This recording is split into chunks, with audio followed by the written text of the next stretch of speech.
নাও বলছো নাকি? হ্যাঁ, কি একটা অবস্থা! মেয়েদের কি লজ্জাশরম কিছু নাই? হ্যাঁ, শাড়ি পরে এমন ভাবে হাঁটে, দেখলে মনে হয় জীবনে মরবেই নাই মহিলা, সারা জীবন দুনিয়াতেই থাকবে মনে হয়। হ্যাঁ, এদের বিরুদ্ধে কথা বললে অনেকে আমার উপরে অ্যাটাক করে যে হুজুর আপনি খুব মেয়ে বিরুদ্ধে কথা বলেন। না, যেই মেয়ে নিজের সম্মান বোঝে না সে তো পরিপূর্ণ মুসলিম মেয়েই হতে পারে না। যুবক ভাই, ঠিক কিনা বল?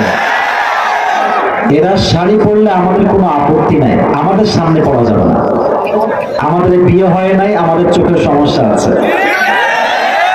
তোমার যদি শাড়ি পরতে খুব মন চায়, বাড়ির ভেতরে বসে ইচ্ছা মতো সেলফি তুলো, ইচ্ছা মতো সাজো, সমস্যা নাই। বাট স্বামীর সামনে সাজতে হবে, পুরুষের সামনে নয়। আল্লাহ সমস্ত মেয়েদেরকে হেদায়েত